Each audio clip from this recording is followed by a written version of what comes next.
Hello, my name is Ray Hughes, and I'm an interviewer for the Veterans History Project, conducted by the Library of Congress and administered locally by the Cincinnati-Hamilton County Public Library in Cincinnati, Ohio. The local administrator is Brian Powers, and our cameraman today is Pat Allen. And this interview itself is taking place in Middletown, Ohio. Today's date is the 16th of November 2017, and we have the honor and privilege today of interviewing veteran full bird Colonel Lawrence E. Sweeney. And Colonel Sweeney, it's a pleasure to meet you. Thank you, Ray. My pleasure. Thank you for the interview. All right to call you Larry? Please. Yeah. Larry, if you will, we'll get some biographical information first. What's your date of birth? I was born on the 4th of November of 1950. And where were you born? In Medford, Massachusetts. Is Medford like real close to Boston? It's a suburb of Boston, about 8 miles north of Boston. I see. Yep. And what were your parents' names? My father was Paul, and my mother was Rita. Your dad was Paul Sweeney, and your mother's maiden name was what? Butler. Butler. And were they from that area? My father grew up in East Boston, and my mother grew up in Roxbury, Massachusetts. Yeah, which is really both of them are very close to the Medford area, right? They grew up in that basic Massachusetts, right around Boston. They're somewhat even a part of Boston today. Roxbury and those places, it's grown so big up there. And what schools did you go to? I started in elementary school at a school called the Franklin Elementary. Then I went on to the Swan Elementary. Then I went to Medford Junior High School and then Medford High School. I see. And did you graduate from high school? Graduated from high school in 1968. 1968. And what about brothers and sisters? I have 6 brothers and 1 sister. Wow, that's a big family. Big Irish family. Yes. Yeah, yeah. Irish Catholic. Yeah. And speaking of that, what church did you guys go to? We went to the Immaculate Conception Church in Malden, Mass. In Malden? Right. I see. What'd your dad do for a living, Larry? My father, for most of his time, he was first of all, he was a Navy seaman who left the service as a chief. He was a machinist mate and usually worked in the boiler rooms of the old warships in the South Pacific. And then after that, he went on to work as a maintenance mechanic in the boiler rooms in several of the big plants around the Boston area, primarily Sylvania Electric at the time. Then he finally ended up as electronics technician. I see. Well, I don't think your mother had any time to be employed anymore. Actually, my mother did a lot of administrative work, and she worked many years for the telephone company. Oh. And she actually ended up working as a data processor for the telephone company for many years, retired out of there. I see. Yeah. My mother and father, very interesting. My father would come home, my mother would leave to go to work many times. Makes for a good long marriage too, doesn't it? It does. Did you were you involved in sports or anything like that when you were? No sports. I became involved with the football team. I was a pretty small kid when I was younger, but at that time I would help the trainers and I would work with the equipment for the Medford High School football team. So that got me on all the buses to go to all the games. So that was kind of fun to do. Yeah. After high school, what did you do with yourself? I went to originally a school called Lowell Technological Institute, which today is called the University of Massachusetts at Lowell, and I received a Bachelor of Science in Civil Engineering and graduated in 1972 from there. I see. Did you have any romance at this time, or? I met my wife a year before I graduated from high school, and we got married a year before I graduated from college. So we got married. When did you meet her again? The year before? The year before. I met my wife actually in the summer of 1967. Okay. And we then got married in January of 1972, about 6 months before I graduated from college. And what was her name? Catherine Veronica. and she was a Rice at the time. Catherine Veronica Rice. Right. She grew up in Woburn, Massachusetts. I see. And so you graduated and you got married before you graduated? About 6 months before I graduated from college, we were married. Were you employed while you were going to college? Actually, yes, I was. I worked for Children's Hospital down in Boston, Yeah. right in the Roxbury area, where I was a dispatcher in what we call the message center. Mm-hmm. And I used to manage and supervise all the second shift general service employees in the hospital. Maintenance, the housekeeping, the security police, the messenger services, and so forth. Was your wife working also? No, my wife was started to go to college, and then she became ill. So she was diagnosed with systemic lupus erythematosus back in the 1969, and so that kind of impacted her ability to work and to do many things. Yeah. You grew up in the Boston area during all the racial tensions back in the 60s? Pretty much, when yes. They were going to integrate Right. the schools. All the school integration was talked about, and most of it didn't hit our neighborhood. We were more middle class, but it was kind of disheartening because you would see things and not at that age understand them because you didn't see them in our own school system. So it's kind of interesting to. Was your school system integrated? Yes, it was. Yeah. I see. So And never any problems with that we saw as children. sometimes you wonder who actually precipitates these confrontations, whether it's the news organizations or. Exactly. Because if anybody knows about being held back, it would be the Irish of Boston. Right. But so you graduated with a degree in engineering. So I was an engineering, graduate degree in engineering. And where are you living when you graduated from college? We were actually still living in Medford. We had a little apartment about a block and a half from where I grew up. So, did you have any children at this time? not at that time, no. Right. So after college, what did you do? January 1973, my wife and I got in the car and drove from Boston to California, out to the time Lompoc, where we had the ICBM training systems underway. What was the name of it? Vandenberg. Went up to Vandenberg Air Force Base in Were you in the Santa Air Force Barbara then? area. I was in the Air Force. Oh, when did you join the Air Force? I was commissioned at graduation in 1972 as a second lieutenant through the ROTC program. Yeah, I was just going to say ROTC, Reserve Officers Training Course. And you chose to go in ROTC under the Air Force? Right. It's an Air Force program then, and so that seemed to be the right strategy for what I felt I could do to serve the country. Right. So you joined as a second lieutenant in January of 1973? 1973, right. And did you have to go through any basic training or anything? We did our basic training in the year before we graduated from college, and I did that in Plattsburgh, New York, at Plattsburgh Air Force Base in upstate New York. So. And so when you graduated, you were automatically commissioned on day one? Automatically commissioned, actually on the day that I graduated from college, and then was awaiting active duty orders, which came in January of the next year. Okay, of 73. 73, right. And so you were ordered to... I was actually ordered to go to F.E. Warren Air Force Base in Cheyenne, Wyoming, the 90th Strategic Missile Wing, and with en route training required at Vandenberg Air Force Base out in California. So your wife went with you? My wife went with me, yeah. And how long were you at Vandenberg?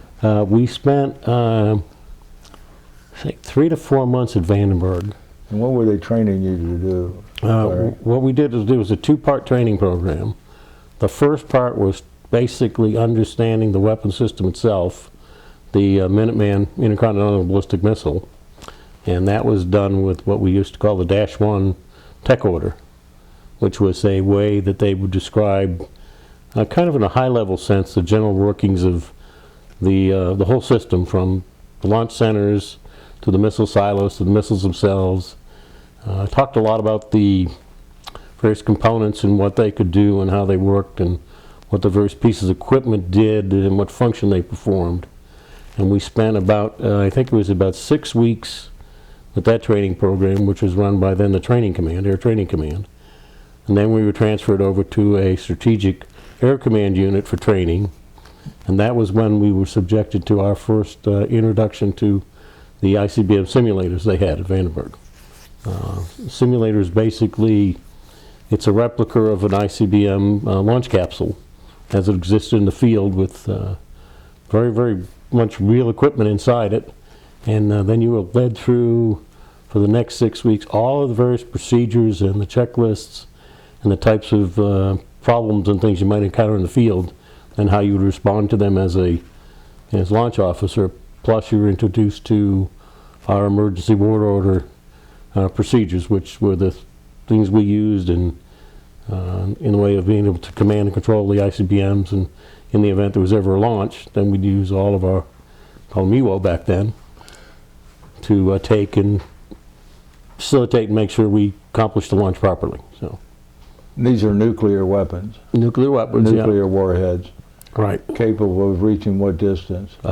We could reach the Soviet Union very easily, so yeah. I see. I just about lost my train of thought there. How this is, of course, top secret work, Right. and how would you be notified? In other words, what procedure would one follow if they were notified to launch a missile? We had a series of communication systems that were available. First of all, we had basic voice telephones. We also had 3 different radio systems, a UHF, a VHF, and then a low frequency communication system. And any one of those could send us a launch order. And all of the orders were encoded to ways that the crews would be able to understand them and decrypt them basically, then determine what action was necessary to be taken based upon the order itself that was issued. And so whatever means of communication that they would send them to us, we would take and then have a procedure and basically a response that we were trained on through what we call the EWO procedures that we went through on a regular basis. And then we would take and be able to respond effectively to those. What's a fail-safe system there on that? Fail-safe was what we called a 2-officer policy system. So what it was the launch codes themselves were stored in a safe inside the launch center, and each officer had his own lock, which was applied to the safe as they entered, and they took control of the shift, whatever shift they were working. And it would take both officers turning keys. There was 2 keys in the safe plus the documents we used to decode the messages we received. And each officer then would insert a key into their console, and it would take both of those officers turning keys basically simultaneously in order to affect that capsule's ability to send the launch vote. But you also needed another launch center at the same time to accomplish the same function, so a second launch vote was sent to each of the missiles in the field before they could launch. And that's done by a message center sending them. Message center would send us a message. I would receive it, and we would then have to decode it based upon the type of information we were receiving or whatever it was that we were involved in. So This is much like positive control that we had. Exactly. With the B-47. And we call it the same thing, positive control. Did you call it positive control also? We called it positive control the same way. So did we. We had something we called the singly integrated operations plan, which incorporated the submarine launch missiles, the land launch ICBMs, and the bombers working all together in a single plan, to where, again, the overall ability to, bring a forced nuclear weapons onto a target. It could be from any one of those 3 platforms. That's amazing. That's very profound. Tell us about the missile sites themselves. The missile site was most of them were located, actually I think the great majority were located in farming lands, away from the cities. You would drive through basically the various farmers' fields for many, many miles. You'd arrive at basically a house, looked like a house, and there was an antenna farm around it where our communications came in from. And the house had a security watch desk in the front, and that security sergeant would watch the site, and he would dispatch all the security troops out that needed to be for various jobs they had. We'd have a chef, a cook, and a site manager who did all of the maintenance and all the functions to keep the facility running. It had crew bedrooms for both the security policemen as well as many of the crew members based upon the types of shifts we were operating at the time. Are these above ground? That's above ground. Then from the security desk, the security sergeant watch, we called the security sergeant the FSO, the flight security chief, and he had control over an elevator. And in order to take and gain entry to the elevator, the FSO would call downstairs to the crew, and they would pass an encoded message between the two of them that they could authenticate between the two before that door would be opened, and allow the new crew to enter. Then we'd take the elevator downstairs. We'd then go downstairs. It was, I think it was about 60 feet on the ground, and you had two capsules. One was an equipment area where all of the basic equipment that ran the site was located, and then you had the launch control center itself. And the launch center had a 6-ton, what we called blast door, which enclosed it. And so before we could even enter the launch center, the other crew had to open that door to allow us access. So again, it was another system of control to where one crew couldn't basically come in and be able to sabotage another crew without being able to have some kind of positive identification between the various elements and between the crews to, understand and work with each other. And again, if something was to happen that would be out of the ordinary, then the crew on duty wouldn't be, they just wouldn't let you in. So both officers in the launch center are armed at all times. It's again another of the basic fail-safe mechanisms we had in place to take and ensure that if anybody did try to do anything out of the ordinary, that we had some basic way to protect ourselves. So as they would open the door, you'd enter. The capsule itself was hung by 4 huge, what we call shock isolators. That was in the event some kind of a shock wave was to hit. We could have some way to survive, basically. And so your capsule was suspended basically in air by these huge shock isolators that were there. As we'd enter, the other crew would greet us, and we'd go through a series of changeover procedures.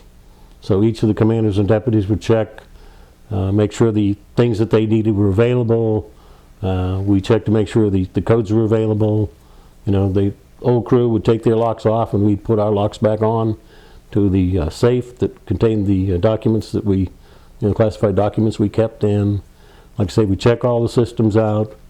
We get a daily routine, whatever was happening at the site. So each launch control center had 10 missiles they controlled, 10 warheads basically underneath their direct control. So if there's something going on, security zone had been violated, a maintenance problem was out at the site, whatever was happening, the other crew could brief us then, tell us what action had been taken, so then we could follow up to ensure then, there was continuity between the times as one crew went to another. Is that 10 different sites?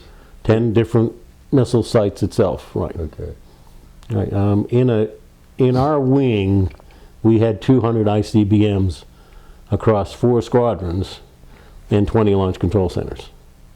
So each squadron had 5 launch control centers that was in their squadron that made up their various components of the system itself. Matter of fact, I've got a map that shows the site layouts that we used to have back then and how they would interchange and locations they were. So northeast, we went north, we went east, and we went a bit south of the main base where all the sites were located. And some of them were in some very, like I said, very interesting places. Crews would get lost, basically trying to drive to some of them if they couldn't weren't familiar enough with the roads to find their way in. So Sure. there weren't a lot of signs to direct us intentionally, because again, we didn't want people to recognize what these were. People who would drive in that local area, the farmers and the community people, had no idea most of the times what they were. They looked like any general routine building. The only thing that made them stand out was some of the antenna farms we'd have on topside because of the need for the communications. A missiles silo itself literally just had a kind of a door arrangement around a fenced area, and there was an antenna there, but otherwise you wouldn't recognize it for anything. How long was a shift down there? Shifts varied. When I started, we pulled what we called a 24-hour shift, which meant we'd stay all day. We'd spend one 24-hour shift, and then we'd go back to the base. We then changed into an 8-hour shift, and we pull a 40-hour shift at the site itself. So we'd be 8 on, 8 off, 8 on, 8 off, and then 8 back on again, and rotating between 2 crews to be on site at one time. Then we went to 12-hour shifts at a time. We went 12 on, 12 off, and then 12 back on. Most of the sites, I think the closest site we could drive to for a launch control center was, I think it was about an hour and a half to an hour and 45 minutes away. That was the closest one. The farthest site was 4 hours away. So again, the launch control centers weren't located anywhere near the base. And we drive out in trucks.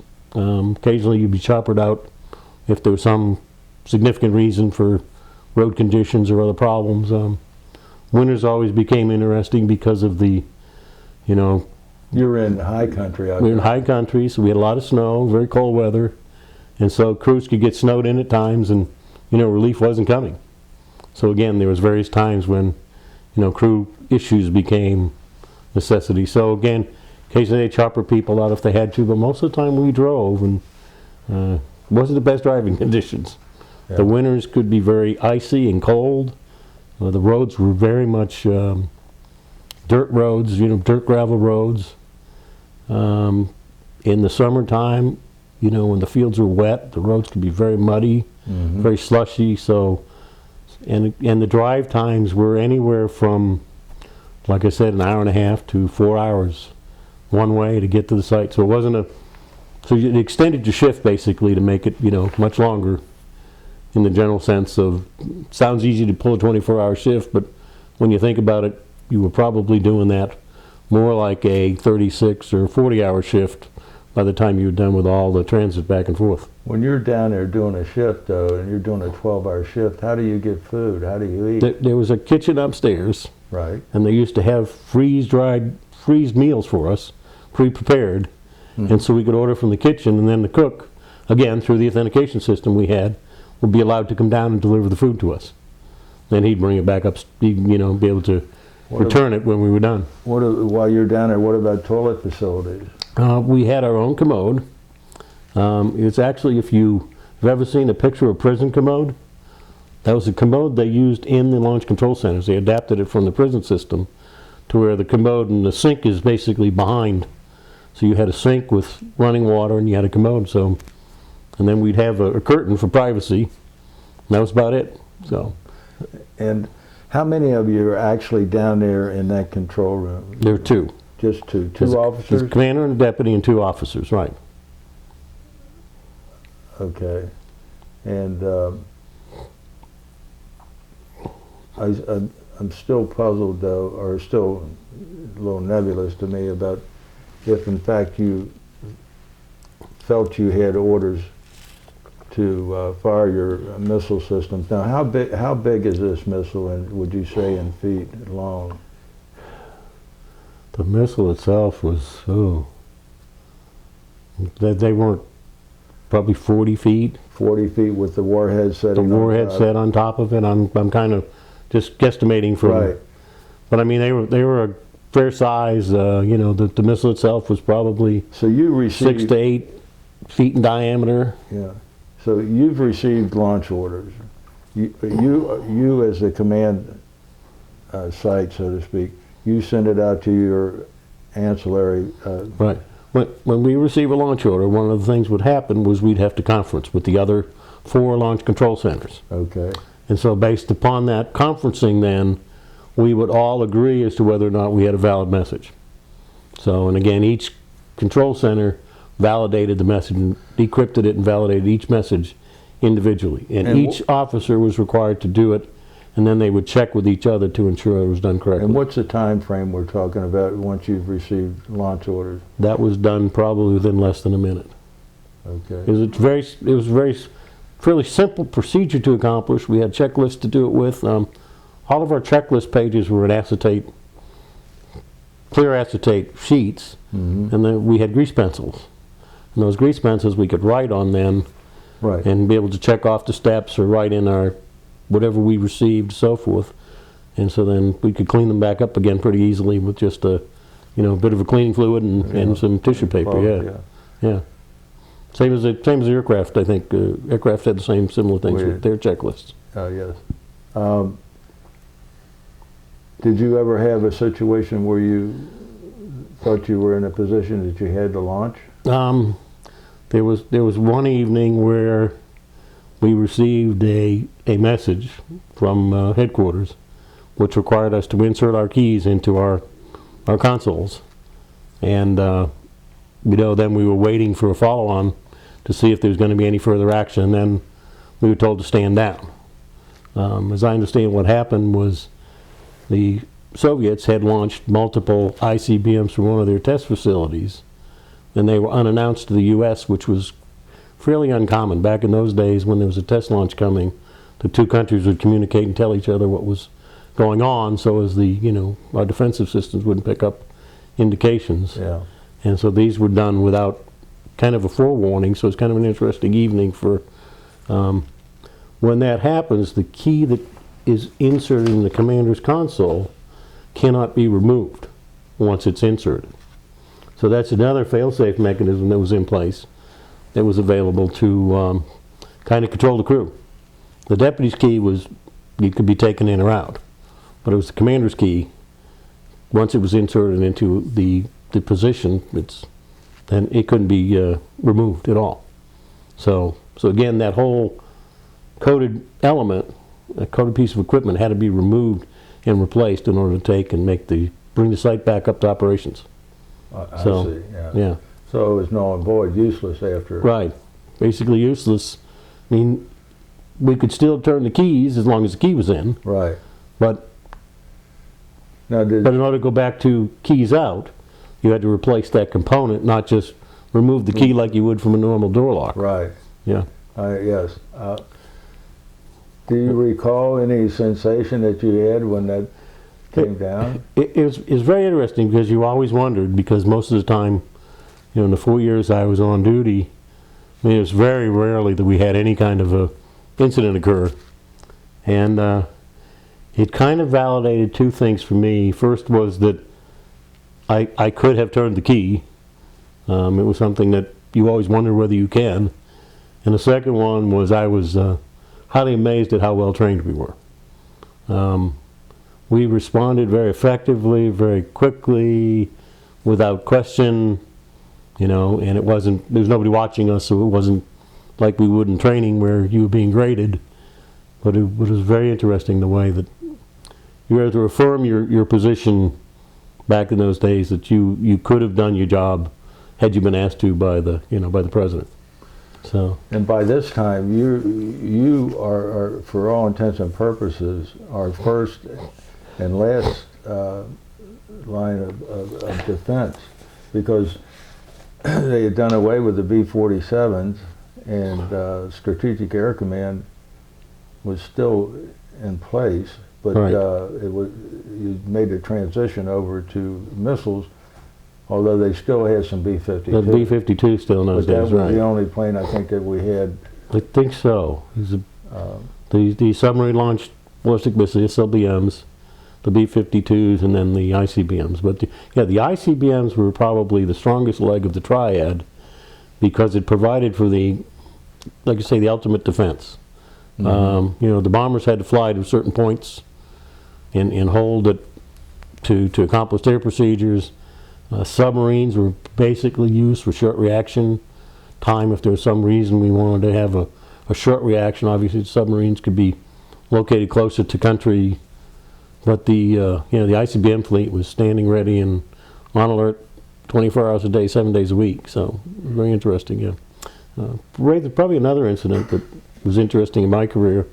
My commander and I one night were sitting out in alert, and in the launch sequence you go through an arming process and then you turn keys and so forth. And at the end of that, because of the timing required for various launches to occur to meet our war plans, you could have something we call launch-in process, which meant a vote had been sent to an ICBM to launch, but it was sitting in the silo waiting for some time to elapse before it would actually launch.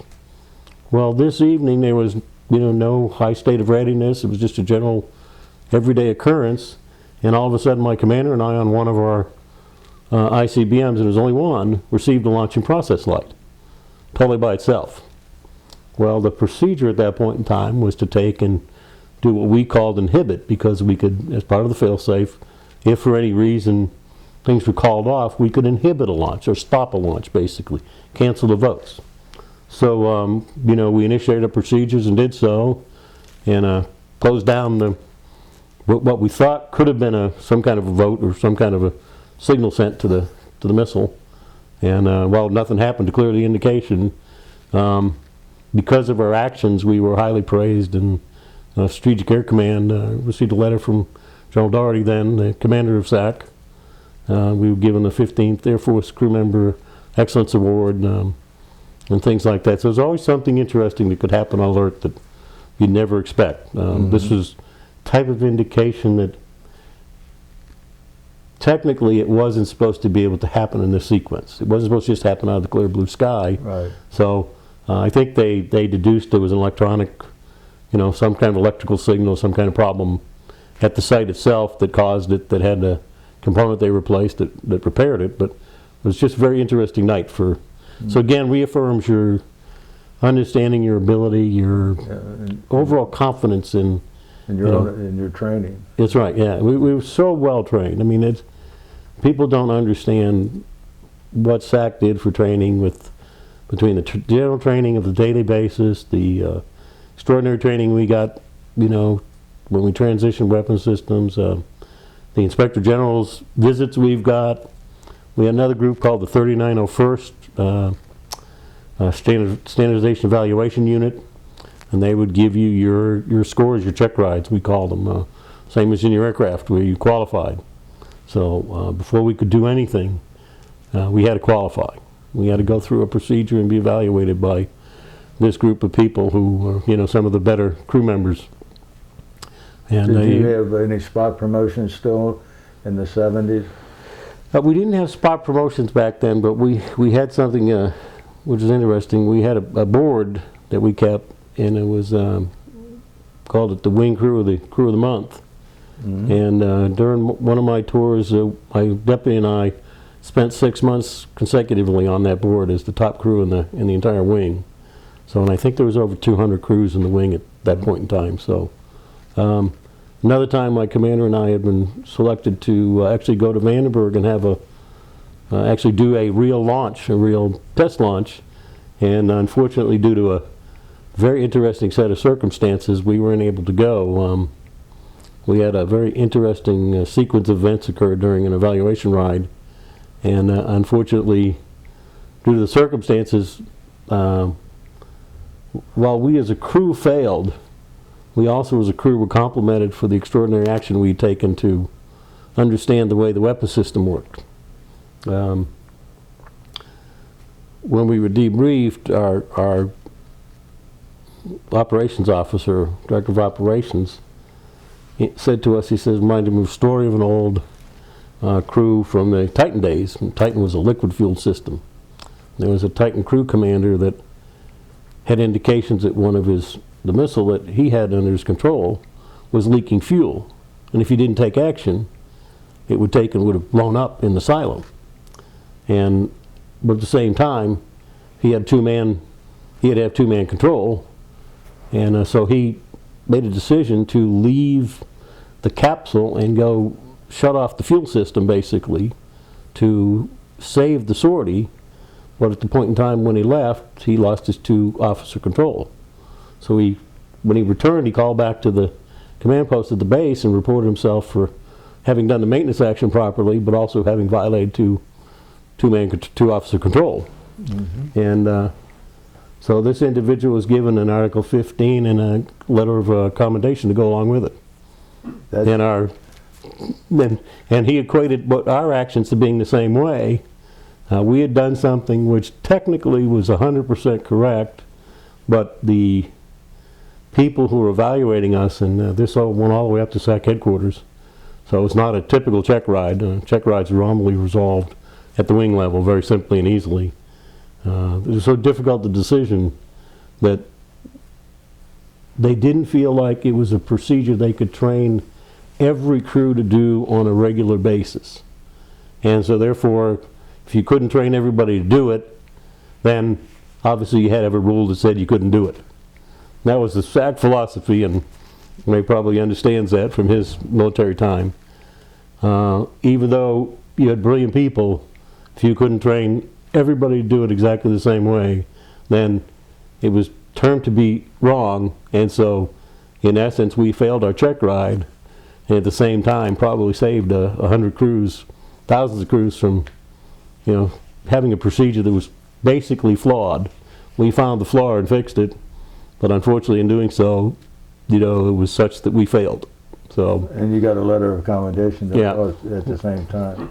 We were commended highly for our actions at the same time. So it's a very interesting scenario you work out in the field when you're out there. Like I say, most of the time it's dull, it's boring, it's you don't feel like you're in combat, but you are.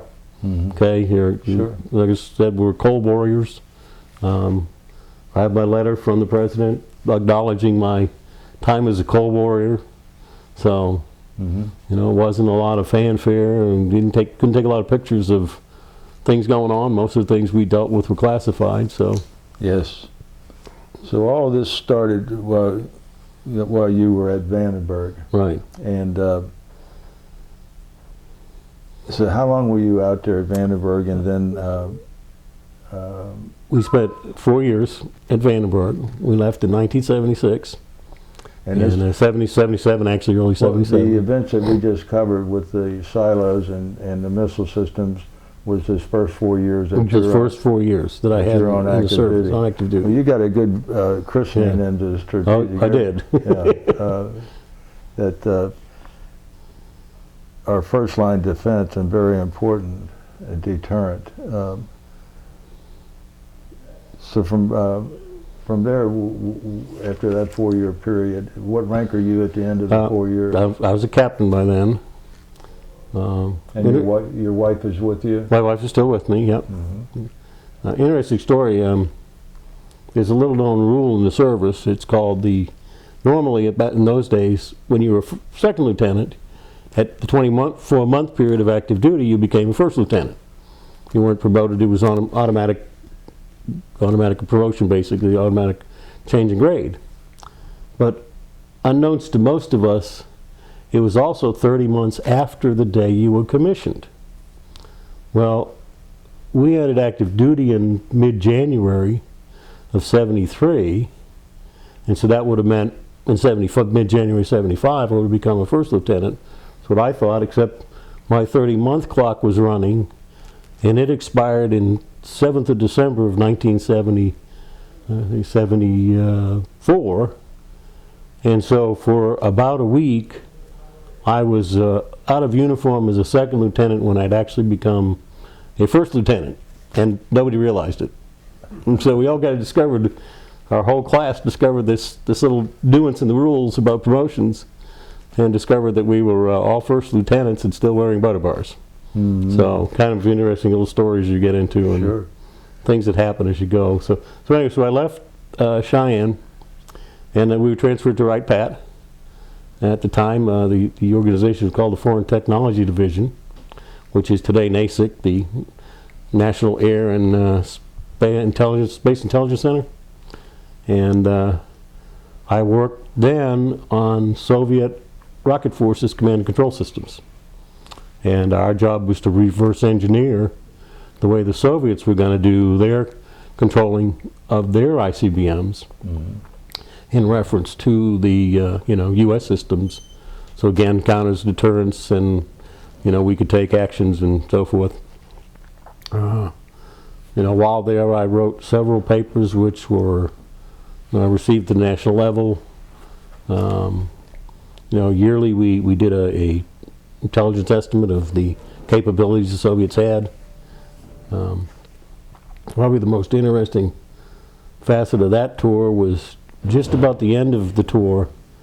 I received a request from another group, one of the missile technology groups, to write a paper on the SS-20, which was the mobile ICBM basically that the Soviets had developed. It was a truck-based mobile system, and so I gathered what intel we had and put it in a paper and sent it forward, and the fellow came down to see me who was writing the study. He says, "This is pretty good stuff." He says, have you ever published this yourself? And I said, no, this is just what we've been collecting from the various intelligence sources. He says, this is worthy of publishing on its own. So we published it on its own.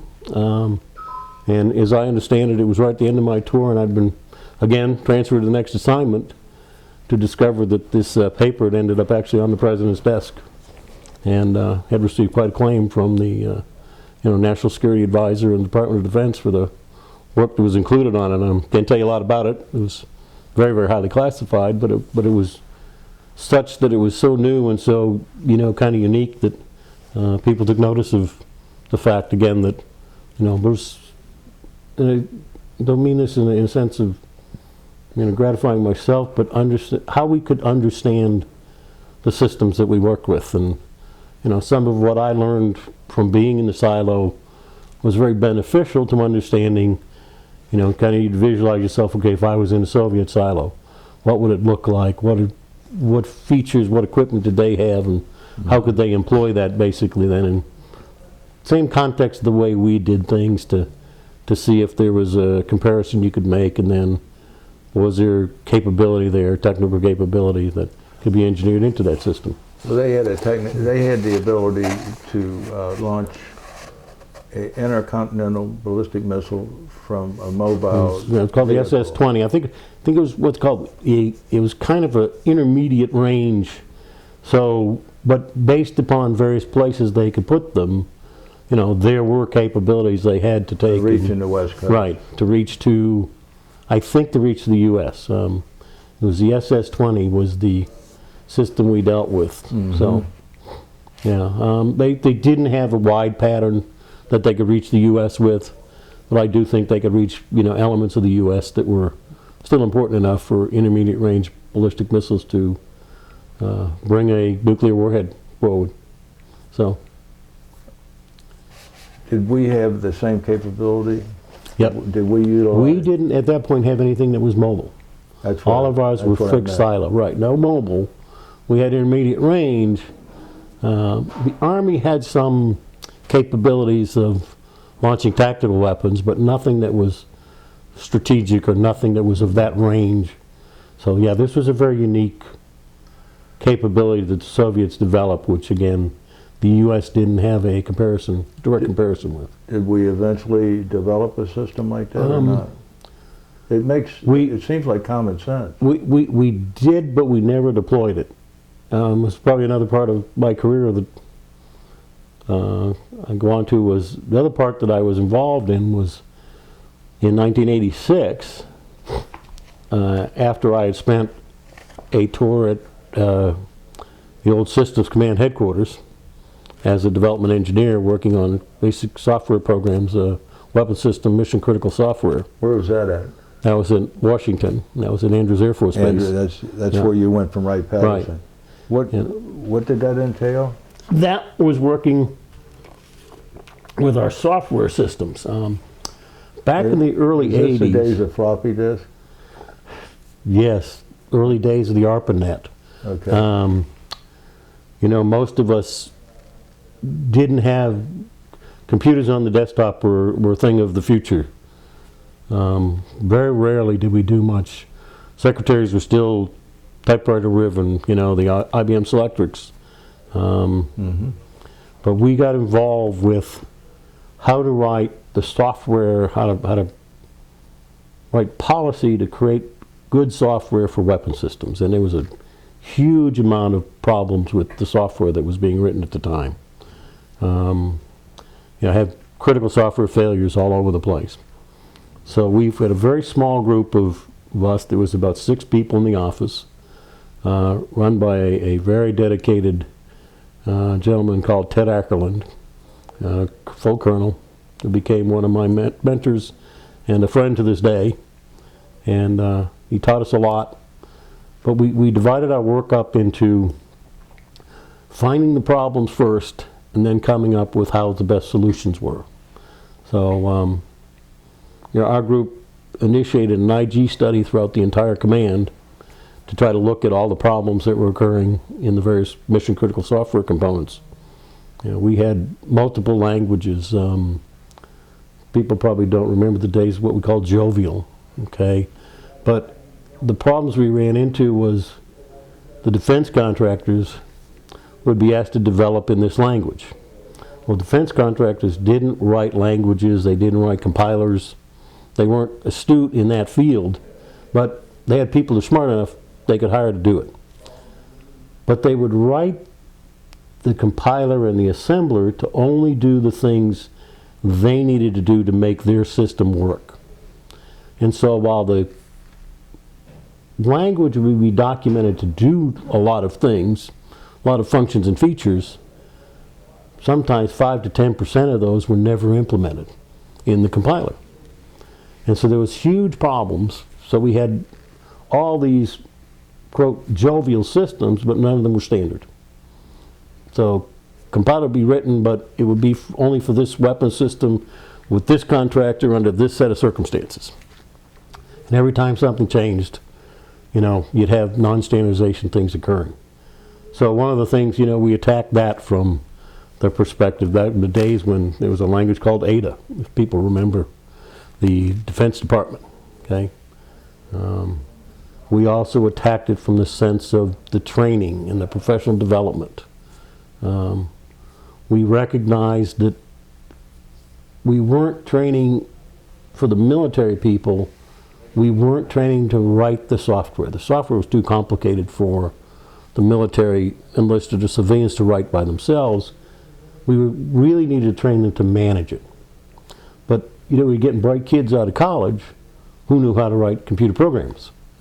But they didn't have a clue how to manage it through the process of the procurement process and the acquisition process. So we attacked that problem. So we had all of these intricate various things going on that were kind of, you know, trying to interfere. We had another part of our group that was writing the standards, okay? And I'm not a standards guy. To me, a standard is something that becomes well adopted through common practice and continued use, not through mandate by the Department of Defense or the government. But we had standards, and they were the way that you try to make, you know, things comparable and contrastable with each other. So these standards would take, and because of the way they were composed, they had to be written in a way where they were so general that there became a lot of inefficiency in implementing a standard. And so all the defense contractors complained that we're spending too much money because of the standard. If you'd relax the standard, we could do more. So we went through back and forth this whole arena and discussion of what the standard should be, how it should be written, and one of the conclusions we came in the software group was that the defense contractors didn't have a clue how to basically manage software correctly, and they demonstrated that through years of inefficiency and problems. So really the only way to do it was to enforce a hard standard upon them. But it wasn't the standard in the way you wrote it, it was the standard in the way you managed it. It was the steps you took. It was, you know, properly testing the software. It was taking and making sure that as you wrote it, you had features in it so you could diagnose it if there were problems or errors in it. Did you have a good design package? Did you document the design so people could take and make changes to it as it went along? So we got very involved early on in a lot of the work in software management and really the program management side of implementing the automation revolution into weapon systems as they occurred. Tons and tons of stories and people I met with that, because you always get into your arguments. One of the other problems we ran up against was a lot of leadership because of, leadership, your leaders are older. And so they're older, so they didn't have any training in computers. Mm-hmm. Computers weren't available when they went to college, so they had no understanding of these. So you had young officers and very bright enlisted troops who would try to tell them they're doing it wrong. And they couldn't come to grips with that fact. And so we had, colonels and commanders and program managers who just didn't have a clue, making bad decisions because they didn't understand the technology. Mm-hmm. And it's difficult for a defense contractor to tell the colonel he's doing it wrong.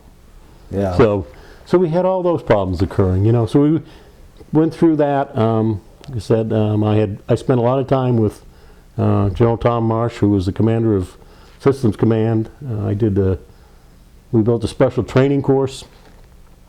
We called the Computer Resources Acquisition course. Built this little schoolhouse down in Texas at Brooks Air Force Base, and we trained for over 13 years. That course survived down there, training people in the acquisition process for how to buy computer resources as part of your weapon system. How did you properly manage them? How did you have to do to make them work correctly when they were delivered without serious problems? We went through the Ada revolution. Again, Ada was supposed to be the answer to computer languages for DoD. Everything was going to be written in Ada. And again, we had great arguments over why would we want to pick one language and force it upon the Department of Defense. The other problem we had was who we were enforcing it upon was these defense contractors who weren't in the business of writing computer languages. So that became a problem for, again, the Defense Department. You needed that for standardization. We wanted it for standardization because we had all these jovial versions that were so non-standard. Right. So there was one Tuesday, we were all in the office, and Dr. DeLauer, who was the Director of Research and Engineering for the Department of Defense, issued a memorandum. And he told every program office in the Department of Defense that they had to use the Ada language. The only problem was there was no validated Ada compilers available to anybody anywhere in the world. And so it was kind of an interesting memo because all these program managers started calling us up and saying, how do we implement the Defense Department's instructions to us? We called it Black Tuesday.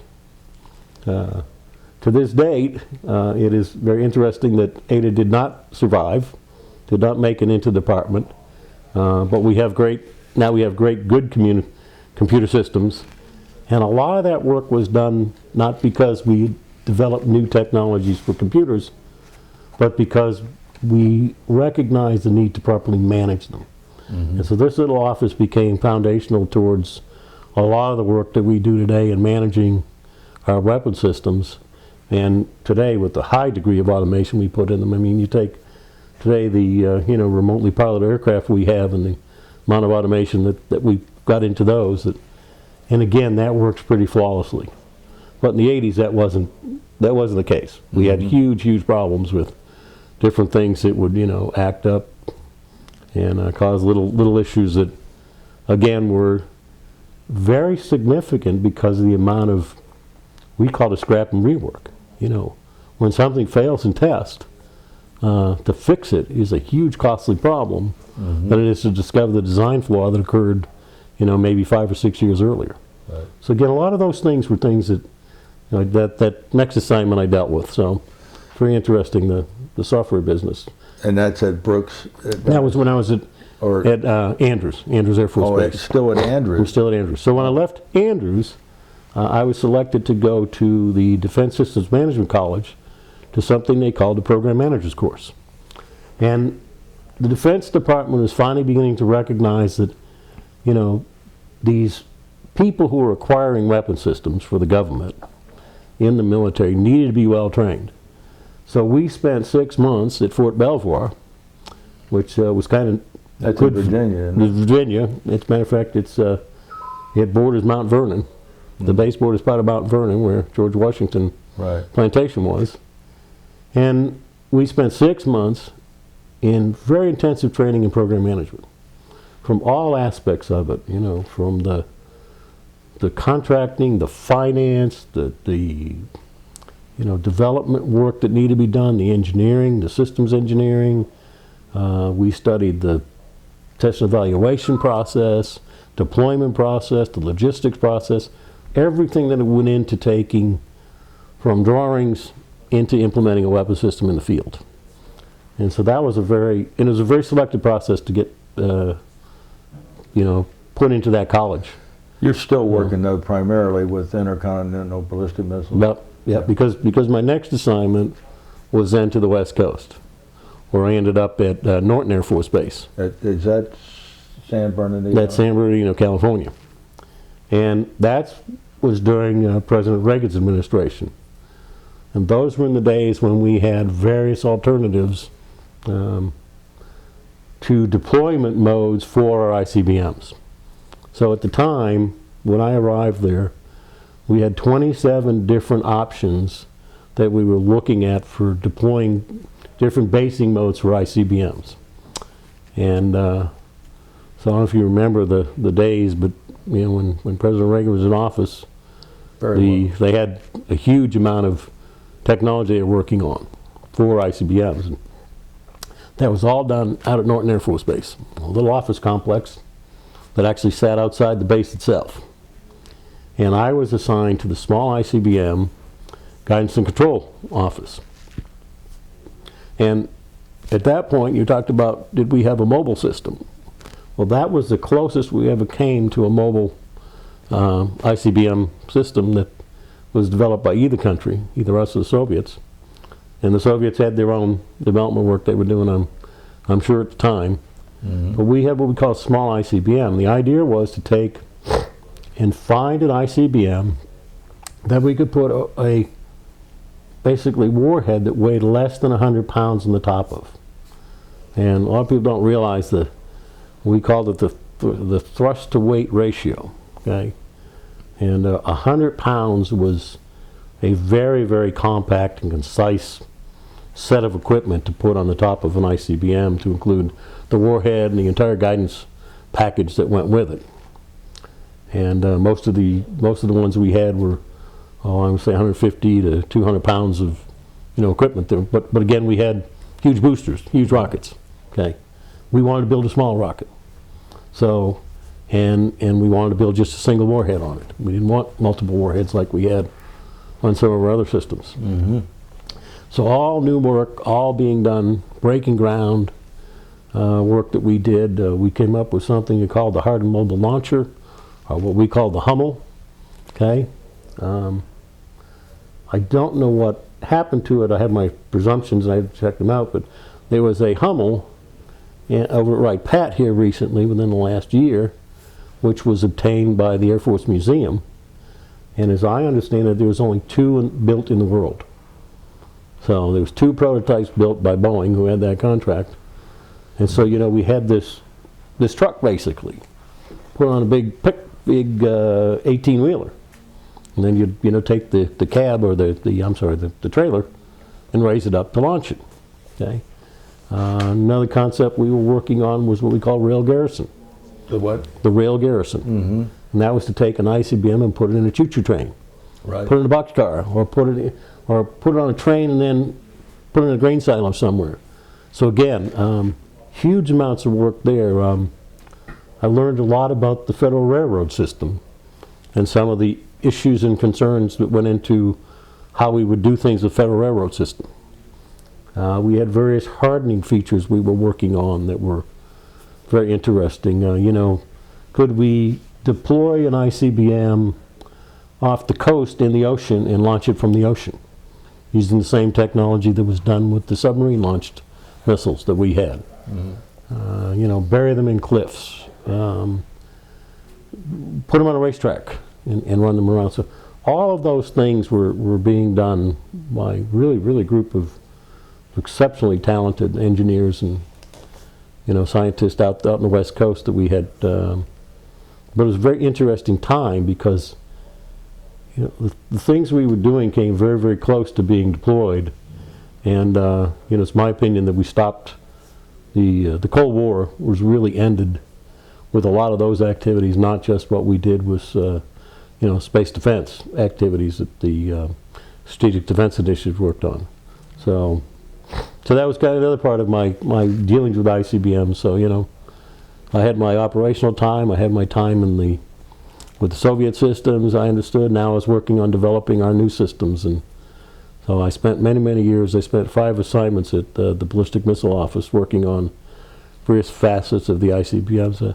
Probably one of the most interesting stories about the ICBM development at that time was our Peacekeeper. And on the Peacekeeper, we were using a chip, basically, as we would for the and the chip was the same chip they were putting into computer games the kids were buying. And we needed these chips to be radiation hardened. And so to do that, the manufacturer had to stop his production line and retool it for an extensive period of time, 6 to 8 weeks.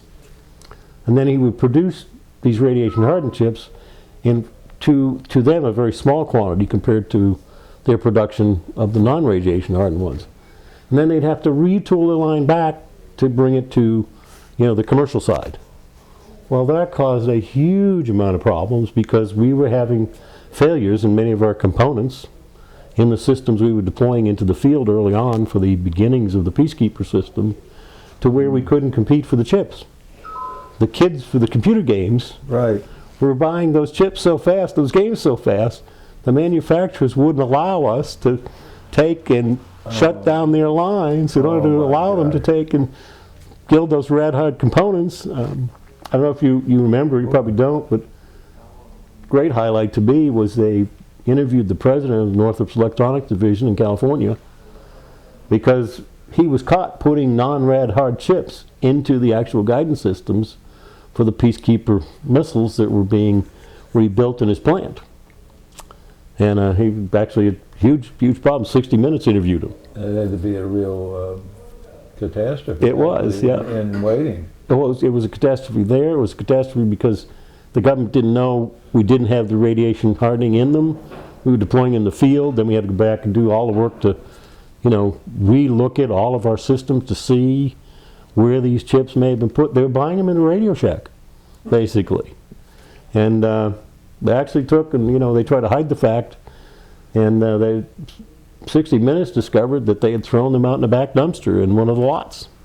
Hundreds of thousands of these chips were thrown in these dumpsters back there to take. And so interesting times of, how the development programs worked, some of the things we had to do. It was so highly complex. Another little story that I could tell about the ICBM business was when I was working in a guidance shop, we had an accelerometer. And the accelerometer measures the acceleration as you're launching, basically, and then it integrates that to determine velocity and position. And they were pretty good. Our guidance program and our entire package was pretty good at that. So this accelerometer basically operates with centrifugal force. So if you think about taking a toilet paper roll and putting a very thin wire on it and spinning that roll very quickly, that wire would stay precisely in the center because of the centrifugal force associated with the rotation. Then as you would accelerate or decelerate, the wire would move up or down, and we could actually measure that deflection with the computers we had on board. And then we would send that back and would know its position, basically, where it was. And they were highly accurate. I mean, they were extremely so. Well, we are starting to have failures in these accelerometers. Well, two problems with failures in them. The first one is the accelerometer is at the lowest level of assembly inside the guidance system. So in order to fix them, you had to take the entire guidance system apart and put it back together, which was no simple task. It took, I think, about 6 weeks for them to do that in plant, plus the time it took to transport it from the field to the plant and back again. Okay.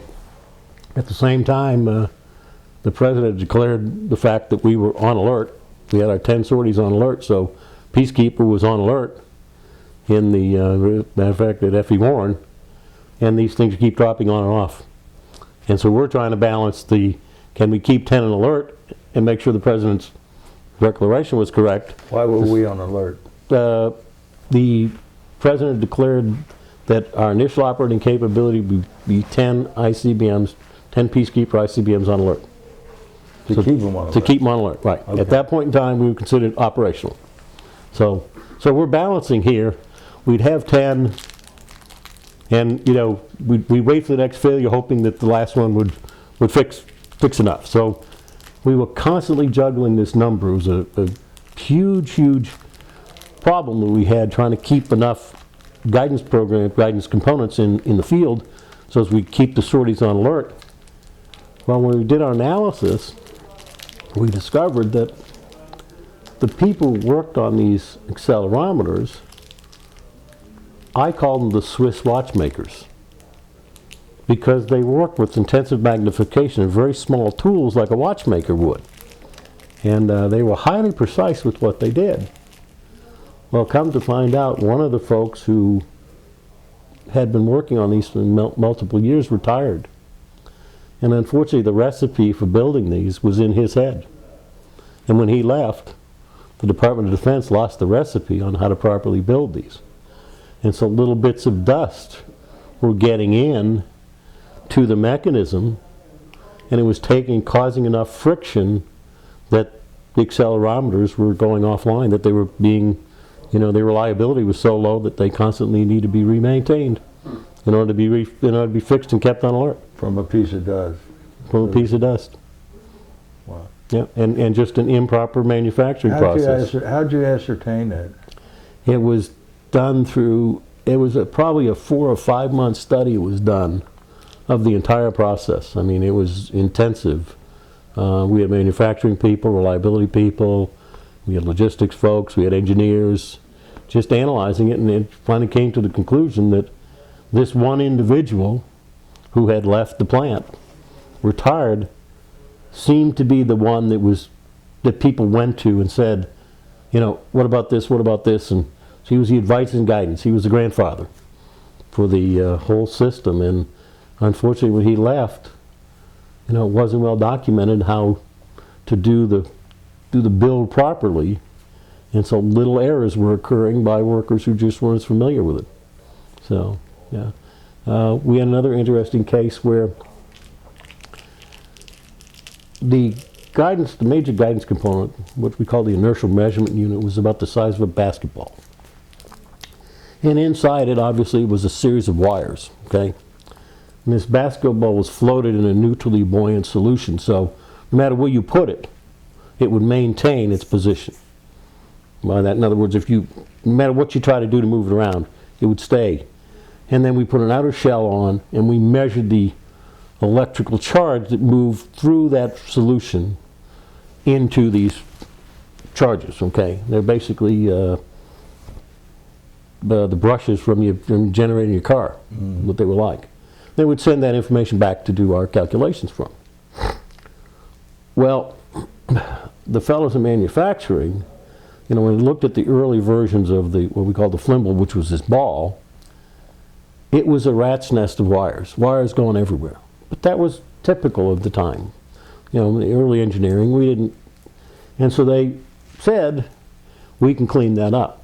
And they wire wrapped it, and they really made it really compressed. You know, did a very nice job, everything was connected well. Well, unfortunately, after they did that, we discovered that the accuracy we'd had in our test program was getting worse. And we couldn't figure out why. And so somebody finally correlated it back to this wire wrap what they had done is by creating the air that they had, the amount of air inside the flimble, which had previously been taken up by all these wires, they had changed the thermodynamic characteristics inside the device itself. So when they recomputed it based upon all the additional airspace they had, we got back our accuracy. So those are some of the problems that we would face from an engineering perspective that, you know, they're day to day, and you would never think about them as, you know, being things that you would discover. That was some of the great work that the engineers and scientists and program managers and, you know, people did at the time of their development programs. I mean, we were very, very forward, very ahead. And again, I would say that helped win the Cold War to a major extent, you know, as well as the Strategic Defense Initiative. So, and you're at where now? So I was at Norton then. So when I left Norton, I again took another step in the missile program to where I ended up going to Hanscom Air Force Base in Massachusetts, up in Lexington, and I was part of the Cheyenne Mountain upgrade program. So, probably if you've seen the Stargate episodes, you've seen Cheyenne Mountain, which is the big mountain in Colorado Springs, and we have a series of alert centers. We have air, space, and missile warning capability done there, as well as a major control and command and control center that is controls the war basically. Okay, and where's that located at? That's at Colorado Springs. In Cheyenne Mountain. Cheyenne Mountain Complex, yeah. So part of my responsibility while I was working at the program office in Hanscom was a program called the Command Center Processing and Display Replacement System. And what it was to take the missile warning segment and replace it with all new electronic components. You know, computers were hugely modernized by that point in time compared to what they had in the mountain. Displays had been changed. We had new consoles we could give the crews. We could update their procedures. We could make things graphical when it was... What year is this roughly at Hanscom? This is, let's see, 80. Is this after Reagan's left office? Yes, this is in the early 90s. Okay. 91, probably 91. So, probably 1991. And at the time, again, we were into the peace dividend. This is the time of the peace dividend. Did we need all these defensive capabilities? Did we need all this offensive capability? The Berlin Wall is gone. The Berlin Wall is coming down. The Cold War is ending at this point in time. And here we are spending, you know, millions and millions of dollars to modernize these components to say, do we even need them? There was some time talked about closing Cheyenne Mountain in its entirety because it was a monolith. With the Soviets' capability, they could blow the mountain up in a heartbeat with just one well-targeted ICBM. So why have it? You know, why not do other things? But the task I had was to replace this entire missile warning segment. It had 22 subscriber sites around the world, the main command center in Cheyenne Mountain, plus another one, an alternate center at SAC headquarters at Offutt. So here I am now. I'm, you know, moved from one development arena from the operational side now to the defensive side. So I begin to understand how we defend against. So, you know, I had the knowledge of the Soviet systems, I had knowledge of our systems. I knew what was on the drawing board, and so how do we defend ourselves against them with? So again, it's kind of an interesting another aspect of understanding the missile capabilities that the country had. While I was there, I was there for we had what was called a congressionally directed defense acquisition review, okay? And the defense acquisition review was a big deal. That was usually done to move, it was a go, no-go decision on whether or not to proceed with a major defense acquisition. You know, commitment of millions of dollars for future would be put into whether or not you got a favorable or unfavorable decision. I mean, weapon systems were canceled off the drawing board at these reviews that were done. So the Congress had said, you guys have been spending money on this program, the Department of Defense, for 13 years. You know, we want to know how much more you need. We want to get it done. We want to get it finished. So we were asked to look and review the entire program, which we did. And so I spent the first year there, a lot of time in Washington, working with many of the senior defense officials on, you know, what was necessary in the mountain, where it had come from, how it had grown up, what had happened over the course of years. You know, development lasts that long. The sad part is technology is moving at the same time. It's very hard to control. So do you move with technology, or do you stay behind? So kind of an example of that was, for the console we put in a trackball, round ball, which you move with your hand to move your cursor around the screen. Well, at the time, everybody was having these mouses for their computers. Right. So, you know, the customer said to me one day, he said, "Can't we get rid of that trackball and go to a mouse?" And he says, "You know, it's..." And I said, "I don't know, let me go find out." Well, that was actually tens of millions of dollars of redevelopment work, and probably would have delayed the program for 12 to 18 months to take it out, because of the way it was integrated in the system. You had to go down into so many lower levels of the software to remove the trackball as one of the features. So again, you had this dichotomy. So the, you know, and the Congress is seeing this because they're spending a lot of money, obviously, in these systems. And so we did that, and so then I spent the next several years working on the finances for that program, where we were trying to take and make sure that, you know, the contract was funded, the work was being accomplished on time. Oh. And at the end was, I took over, and this one I got this CCPDSR, Command Center Processing Display Replacement System, on the drawing board, and I was working on it. We were in the throes of our final development testing. So we're very much finished. We're putting, you know, consoles into Cheyenne Mountain itself. We're bringing our contractors and our government people in to test them, work with them. Testing in the mountain was a very difficult environment because you were testing in an operational environment, so it became very critical that you didn't send spurious signals out which could be misinterpreted as operational signals when they were for the purposes of test.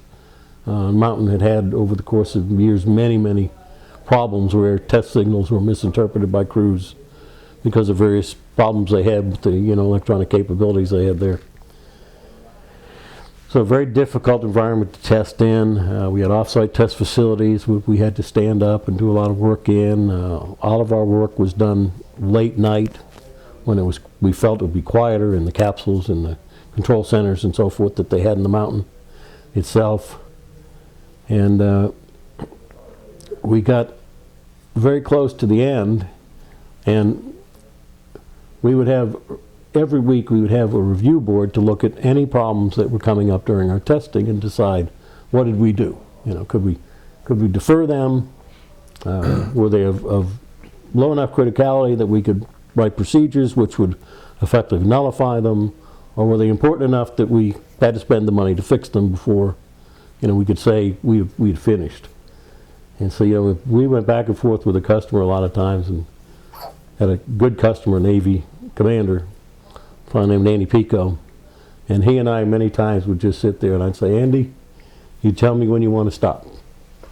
He says, "Because until you stop, I can't tell you can have the system." And he says, "Larry, we really need the system, but God, how do I tell you that I can take it if it's still broken?" And it was a dilemma we faced. We went back and forth. We were educated decisions we had to make with each other, you know. And so we finally did get there where we took some of the things that we had and we fixed many of them. Some of them we were procedurally able to resolve. Others we were able to take and, like I say, you know, find ways to basically nullify them. In other words, make them, they worked, but we knew they were going to be glitches that would occur until we could get, you know, some more time to make some maintenance changes as we went along. So very interesting time. The crew I worked with was very good crew from TRW at the time. When my wife to this day will tell you she, What's TRW mean? that was, TRW's name was a defense contractor, and that was their name, yeah. Yeah, okay. My wife will tell you there were times when she felt like I lived in Colorado more than I lived at home. I would travel so much to either there or the contractor's plant in California that at one point she actually put a picture of me on the back door. and I said, "Why is my picture on the door?" And she said, "Because I want to make sure the kids recognize you when you come in the house." Wow. So we spent a lot of time in a mountain. Like I say, it's a very interesting environment to work in and very complex. So, but You went back to Wright-Patterson too. then I went back to Wright-Pat. Yep. After that, I went back to Wright-Pat, and I was asked to take over a senior financial position. The way we finance our acquisition programs and our development programs is much different than operations. And you have a different appropriation you work from. The Congress is very differently, looks at the money. They look at it as discretionary funds. They don't have to give them to you. While in operations, if you've got 100 soldiers, you've got to feed them all. You know? Okay. So it's a very different form. So I'd learned a lot about that while I was on these various development programs. A lot of times I work in the finance of the scheduling or the various things we call program control side of it. And so I was asked to come back and do a lot of work in that, and I did. I was a deputy chief financial officer for Material Command at the time for all of their test centers, their laboratories. I controlled the budgetary allocations for all of the research and development money that went to the acquisition programs. So it was a very interesting time for several years there where I worked at very senior financial. When you're controlling all of the finances here, what rank are you? I was a colonel select at the time. A colonel? I've been selected for colonel. You're a lieutenant colonel? I'm a lieutenant colonel with what they call a colonel select. So it's kind of the case where you have to sit in the back of the room, but people begin to listen because they know one day you're going to pin on your birds. So and I many times would end up getting a lot of visibility, being the junior guy in the room, just because you had to speak up. You had to be enough of an extrovert to say that ain't going to work, or General, let me suggest to you there might be another alternative. And so, they all knew that everybody knew that I was on the 06 list at the time, yeah. Okay. But it's still a difficult environment to be in with, because I think I waited 13 months from the time I started that assignment till I finally was able to pin on my Eagles. So, yeah, I did that for a number of years, and then my another mentor of mine and another good friend, Brigadier General Dennis Samick, asked me to go down to Brooks Air Force Base to Samick, S-A-M-I-C. Oh, He's okay. Samick. He was the comptroller for Material Command at the time, my boss. And he asked me to go down to Brooks Air Force Base, where I spent several years working as the comptroller.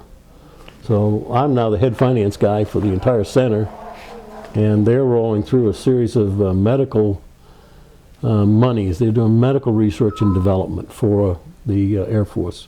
Worked very closely with the Surgeon General's office. We trained all of our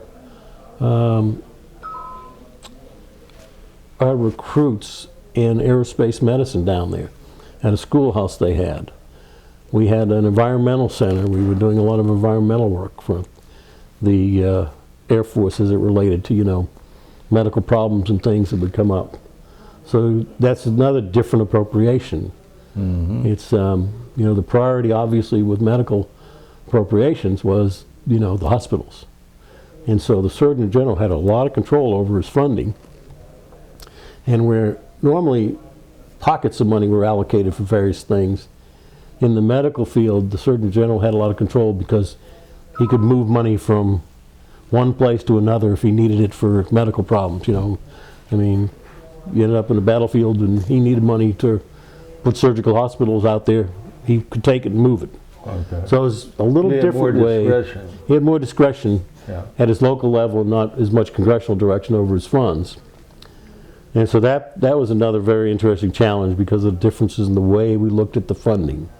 You know, the types of things we had to do with it, the types of work we were doing to look at how do you build hospitals, how do you build suits, how do you build, well, we looked at laser vision, the glasses for, you know, night vision and laser vision, things like that. So it was a lot of work we did with some very, again, high-level technology efforts to take and very different, work with a lot of doctors, brilliant doctors who, you know, but they were trying to figure out how to do it better with the technologies we had.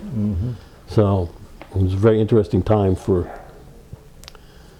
you know, and at the same time, here's the rush of BRAC coming on, and Brooks is a non-flying base. It's one of 5 bases in San Antonio. It's located not in the best neighborhood, and it's a clear target for closure. And so here we are fighting with base closure. What do we do? Where do we go? So I learned a lot about our process for what we call BRAC, the base closure, and realignment committees that went through, and came to know many of the congressmen down there because of the work we did with them to try to determine how we could take and make the base more compatible. We came up with a new concept we called the city base, which was, in World War II, if we come out of the war, you know, the Defense Department said, we need to have these bases totally isolated from the community. So they had their own infrastructure. They had their own electrical systems. They had their own water systems. They had their own telephone system. Everything was self-contained. And, you know, outside that fence, you didn't care, because you could survive inside the fence. Well, what people didn't realize is how much that cost. Here we are running a very small city inside a metropolitan city who provided the same capability on a regular basis to everybody in town. We asked at one time, we had 2 cherry pickers to change the streetlights. And we said to the city one day, we said, if we were to take and tell you that we wanted you to come in and, you know, take over our maintenance for all of our streetlights, how many of those cherry pickers would you need? And the city engineer took and looked around the room and he said, I don't need any of your cherry pickers. He says, you guys don't realize you make up less than 0.1% of the streetlights we have in the city of San Antonio. He says, if I can't absorb that with the cherry pickers I've got bigger problems. But that whole infrastructure, you know, you think about it. I mean, Wright Pat ran on coal for how many years? Okay, and what did we pay to have coal brought in? We weren't heating with coal in the city of Dayton. So those kind of costs were huge, and that's where the BRAC came in to look at how could we modernize. So one of the concepts we had was, we don't need to run the infrastructure. We don't need to run the base. We can take and turn it over to the city and have office complexes within the bounds of that city, or bounds of that city base, and still maintain a chain link fence because you needed some security, but you could run your security privately. So we did a lot of studies into what it would take to turn a base from a military installation, self-contained, to being part of the entire city infrastructure and completely run by the city, where the Air Force or the DOD... That's right. The DOD didn't have that expense. They traded that expense off for giving some remuneration to the city, and the city basically told us, they said, listen, you know, you guys are paying taxes anyways. So it's not a burden on us to assume and take over the base. So there'd be some preliminary costs we'd have, but they'd be very minimum. So again, that was a concept we had. Brooks actually ran as a city base, I think, for 2 years. Okay, we actually were able to implement it and demonstrate the concept before it was closed. I think it's, you know, from the studies we did, we've, I believe, shown it as a viable concept for a lot of bases without rigorous flying missions. So again, it proves some of the ways to do things, you know, a little differently than that. So I was going to wrap up with the last assignment I had, which was I became the joint program director for a program that was sponsored by the Department of Defense called DIMERS. DIMERS? DIMERS, D-I-M-H-R-S. and it was the Defense Integrated Military Human Resources System. One of the things I learned as a financial guy was that most of the problems with your pay aren't caused by finance, they're caused by personnel. And personnel and pay are so intertwined that it became a huge, huge problem, because simple mistakes in personnel would trickle down to the payroll system. There was the deputy comptroller for the Army was a fellow named Ernie Fitzgerald back in those days. And he was telling me about a simple decision which was made, which if you read in the newspapers today, you would applaud. You know, the Department of Defense rightfully took and recognized that women who were pregnant could still provide military service. And if you remember years ago, they were left, if they became pregnant, they were forced to leave the service. Right. The Department of Defense said, wait a minute, we don't need to do that. You know, times have changed. We can be more progressive, and these women are making a great contribution to the service. Ernie said, you know, I fully agree with that decision. He says, but do you know what that did to my uniform system? We didn't have maternity clothes for anybody. We never built maternity clothes. And all of a sudden, the decision's made, and we don't have any uniforms for these women to wear. He says, we had to outfit them into civilian clothing. He says, it took me 12 to 18 months before I'd be able to build a supply line back in. He says, and we had no way to pay for these women to get the civilian clothes they needed as part of their uniform, which we were required to do under the law. Mm-hmm. So we can't pay for them, we can't issue them, but they can stay while they're pregnant. But they're supposed to be in uniform. Right. And so, huge dichotomy. And Ernie says, good decision by the Army, bad decision for personnel and finance.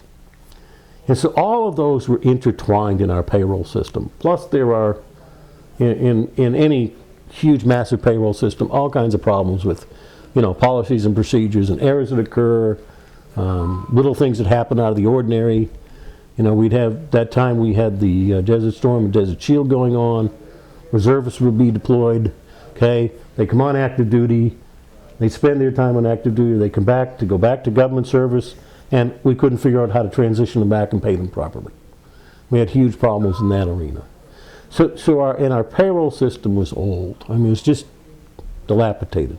The Army had finally given up on their personnel system. It was so broke, okay? Mm-hmm. At the time we were consolidating our financial systems under the defense program, if you remember, what we called DFAS, okay, Defense Finance and Analysis Centers that were being created. And it wasn't compatible. So through the Office of Secretary of Defense for Manpower and Personnel,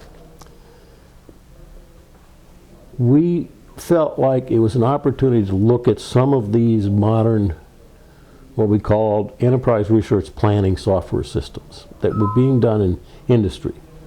In industry today, you can go buy a payroll system. You can buy a company to take care of it for you. Right. Do the same for your inventory. Do it for, you know, personnel, whatever you wanted to. So we said, why can't the Department of Defense do that? Why can't they make that kind of an investment in a commercial product and not have to build their own? And all the problems we had, we built our own. We kept changing it, you know. And so I looked carefully at how we could build an integrated personnel pay system using one of these products, one of these personnel products that were available. And again, I spent a ton of time in D.C. again, working with some very, very prominent officers. Amazing woman, Vice Admiral Pat Tracy, who was the military representative to the Undersecretary of Defense for Personnel, David Chu at the time. And she spearheaded a lot of this effort to try to get the departments to work together. It is absolutely amazing we can have one department and the four services argue the way they do. Yeah. Everybody has to have their own, which is counterintuitive to efficiency and really fiduciary control. We spend so much extra money doing it. So we spent, I spent a year working hard at putting a basic plan together, putting the acquisition process together we were going to use, how we could select a commercial product, what were the criteria going to be, how do we specify it, because it's not a typical specification. Because once you buy the product, whatever the product does is what you got. And if you start to say, well, this little piece doesn't meet this and that, and you unravel the entire product and you build yourself a unique system anyways. So we wanted to avoid that from happening. So we spent an awful lot of time with a group worked out of New Orleans, Louisiana, for a Navy facility down there. And it was a very, very interesting time frame to take a look at. We did a lot of work with a program, kind of an operational office of customers in D.C. And they took and they would analyze each process and say how much was fundamental to basic personnel, the way anybody did it, and how much was unique to the military. So we had a lot of documentation that told us what was the small parts of things that were done. Interesting story about some of the analysis we did, and this is just one of many, but we analyzed the process, which is somewhat unique to the service, of deployment. So you're going to take somebody, a soldier, a sailor, an airman, and you're going to deploy him to another place. So he's not reassigned, he's just there. He's still assigned to his regular base. And so, you had to have certain things in place. You had to have legal things in place for him to take care of his family. You had to make sure his health was right. You had to make sure he didn't have dental problems, So you had to make sure his pay was adjusted correctly. You had to make sure his equipment was there, and so forth and so on. So we looked at this whole process, and we modeled it to see, how could we implement a deployment process which isn't done by commercial industry today. Commercial industry doesn't deploy people. But what we said was, well, maybe they do.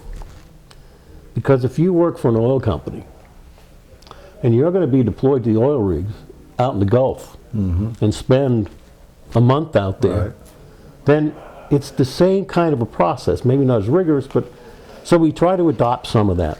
So we put this all into a modeling tool, simulation tool, and we discovered there was a problem with dental chairs.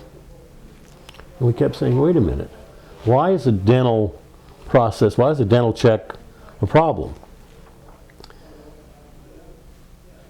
And so somebody said, well, let's take it apart, let's see what happens. So we did, we started checking, and it isn't, you just can't buy another dental chair. It isn't like you can buy a chair for the office. You need all the equipment with it, you need the water, you need the air, you need the hydraulics and so forth. So it's a very expensive operation to buy dental chairs. So we couldn't get them fast enough through the dental chairs to avoid this bottleneck.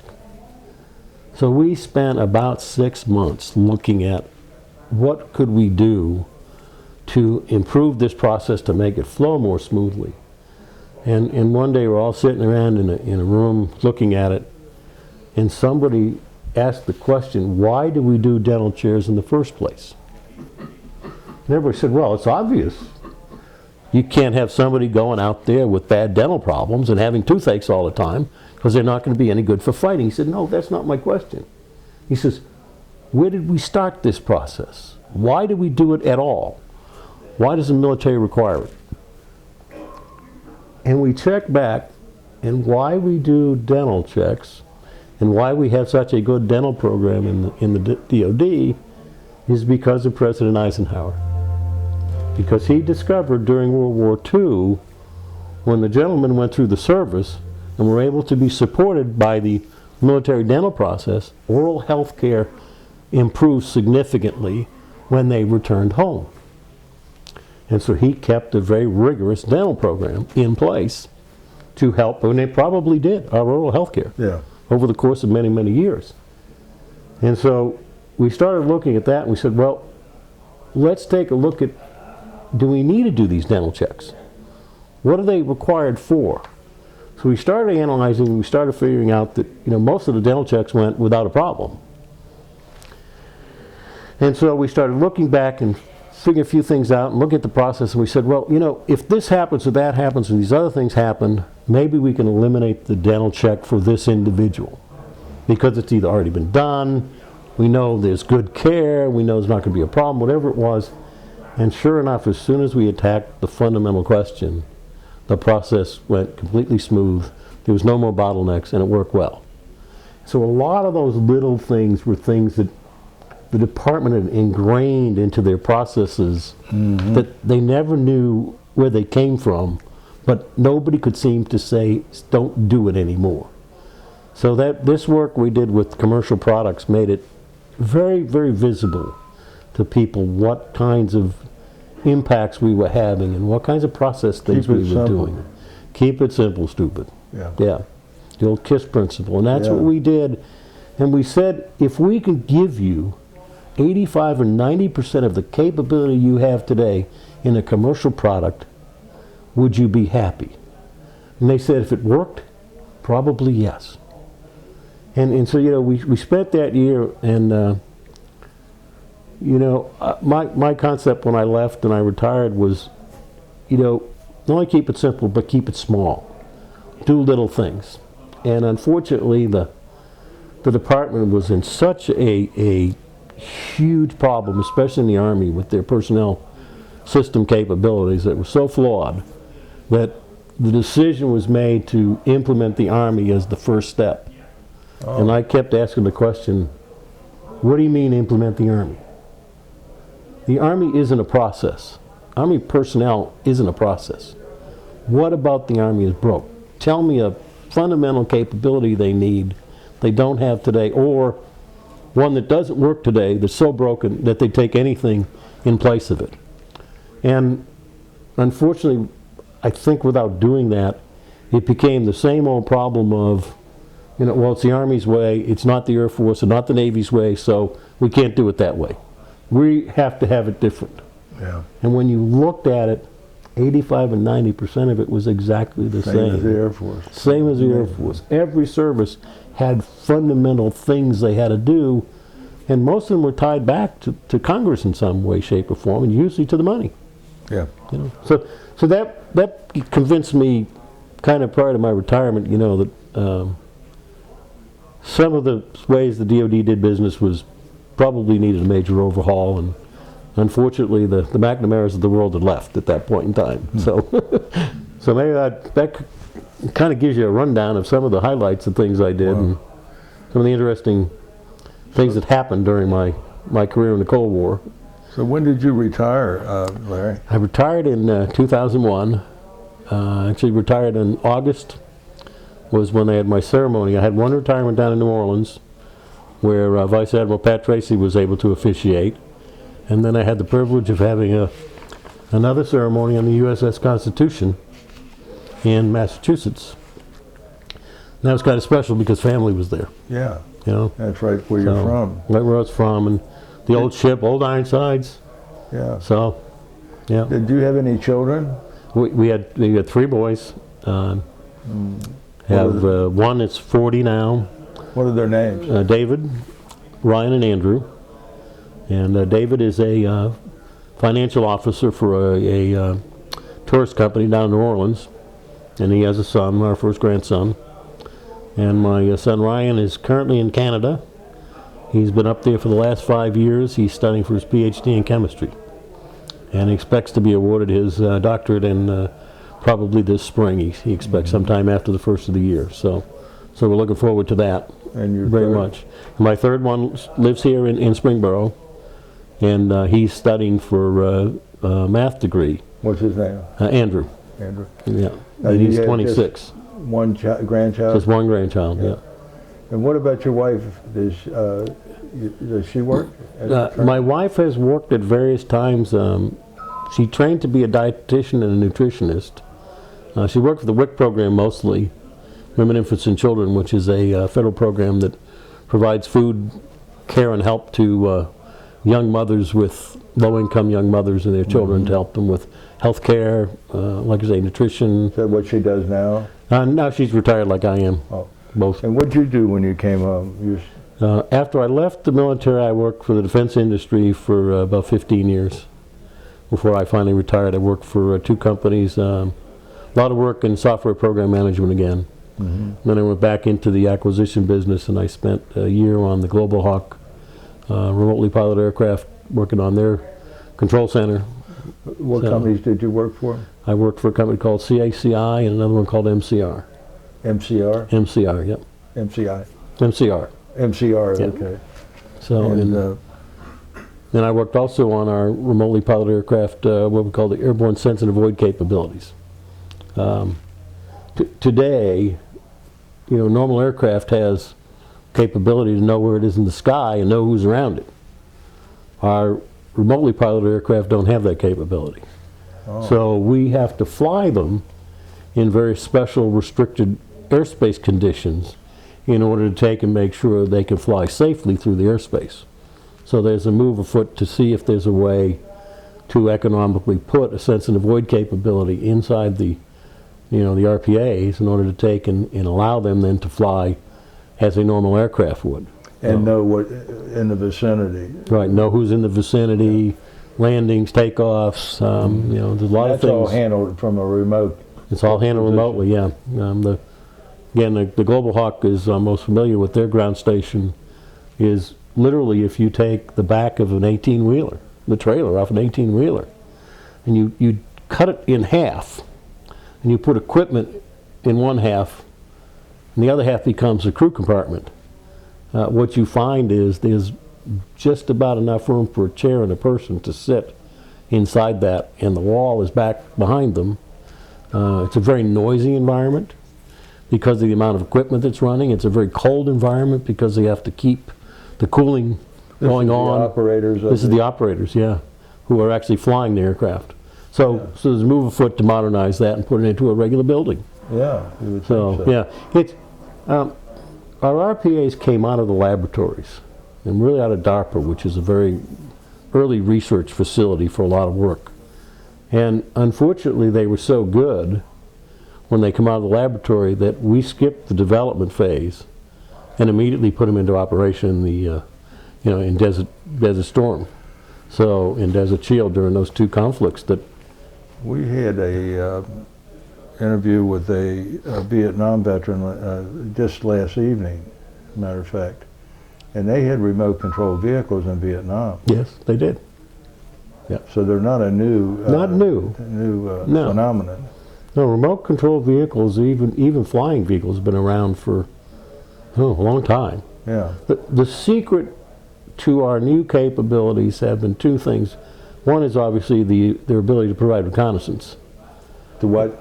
Provide reconnaissance and surveillance. Photographic kind of. Yeah, photographic type of work that they do. Visual media. Plus the second one is obviously they've become an offensive weapons capability too. Right.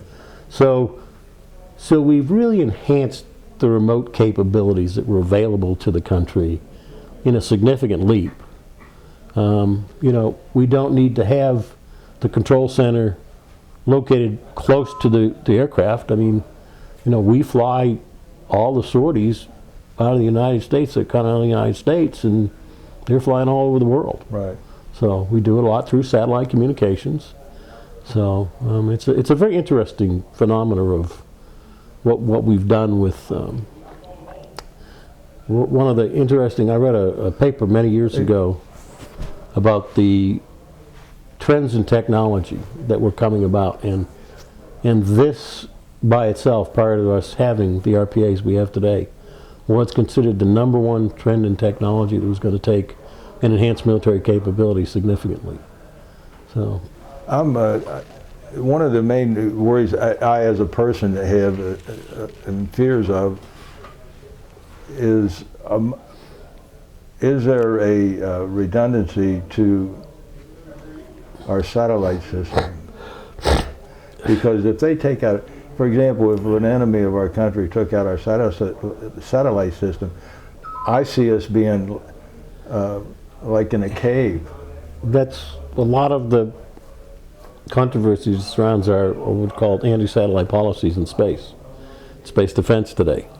But I think from, you know, just my own understanding of things, and that's a significant problem. I think the bigger problem that the department should worry about is the cyber capability to affect our satellites without having to take them out.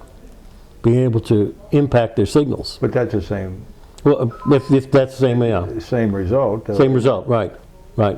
But I think that can be more devastating, because if you think about it, then maybe you can find a way, you still have the capability, but now you've prevented the... Our satellite system is still there, but we're being maneuvered. Right, differently than Cyberly. what we expect to be from the operational, the Yeah. sites that are in control of it, yeah. Right. So again, there's two significant problems. One, can you take them out? Yes. You know, can you? You could do anything, in my Take opinion. them I out mean, for sure, I we think. would certainly take them out. Would they take them out? That's a different question. And what would it take to do that? You know, what defensive or offensive weapons would you have? But I really think the issue becomes one of, can we secure them well enough that they're not vulnerable to cyber type attacks in ways where we wouldn't even know what they were doing? One is a cancer from the outside and one is a cancer from the inside. Yep.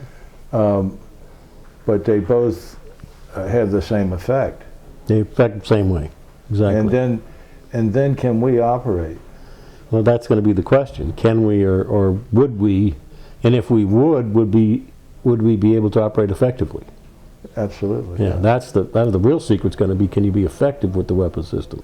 And I don't know. It's going to take some work. I know that you know, folks have obviously the department's got programs to look at those things. Well, as long as we got guys as bright as you working on something, I feel more secure, because Well, thank you. some of what you've discussed here, I'll be very candid with you, went completely over my head. But you broke it down, though, to where I think I understood some of what you said, and I appreciate that. Yeah, one of the things that I found early on in my career was difficult is, as the engineer, you know, talking to an operator and trying to understand the operator's concerns. You're thinking about all the gizmos you got to make it better, and what you don't realize is just giving them a gizmo doesn't make it better. Sometimes it makes it worse. Sometimes you know how to operate something, but you can't read a technical bulletin. Or you can't read the technical bulletins, right? So you can't. It becomes less useful, less efficient. Yeah. So, you know, one of the things I always challenged my staffs to do, when all the development work I did and all the work and, you know, research I did, was go talk to the customer. And talk to the field guy. You know, go into the trailer, go into the control center and sit down with them and say, what problems do you have? What don't you like? What is it you can't do today that you think you ought to be able to do? There's something wrong with a washing machine. Talk to the lady who washes the clothes. Exactly. Yeah. Exactly, right. Yeah, you're exactly right. Right. Don't talk to the manufacturer of washing machines. That was Curtis LeMay, too. Yeah, yeah. Good And man. it works. Yeah. Ray, it works so well. You'd be surprised, because these guys come out and they say, I don't care about that, but, you know, it'd be neat if I really need to do this. You know, I mean, we talked to the guys on Global Hawk many times about some of the things that the crews, you know, wanted to do. One of the things that you can't do with Global Hawk is you can't make it go faster or slower. And so here you are trying to you're basically doing a reconnaissance mission, taking photos. And, you know, as you take a photo, you want to look at it and see if you got a good photo. What is Global Hawk to the... Global Hawk's the remotely piloted aircraft that we've got flying over. Okay, high altitude, they call high altitude long endurance. People will be listening to this and... Yeah. And so as you fly, you take a picture, you transmit the results back, and you try to analyze them. Well, that takes time. So the aircraft is still flying on its flight path. Well, there are many reasons why you don't get a good picture. Maybe you got a bad angle, maybe you got some clouds, maybe, you know, there's some clutter, and you'd like to go back and take it again. Well, unfortunately, there are certain restrictions, you can't do that. And so you've lost the capability to take the picture until the next mission comes up. You know, something else that the guys would say is, you know, why can't I take and fly faster to get to where I need to be, to extend my time on target, to extend my time I can take pictures, then fly faster coming home. Weapon system doesn't provide that capability. So there are little issues that come up that the crews know about that aren't transmitted prevalently to the community that's trying to acquire them, the community that's trying to develop them. And so that's what's so important to go, and I think one of the benefits I had was I did that.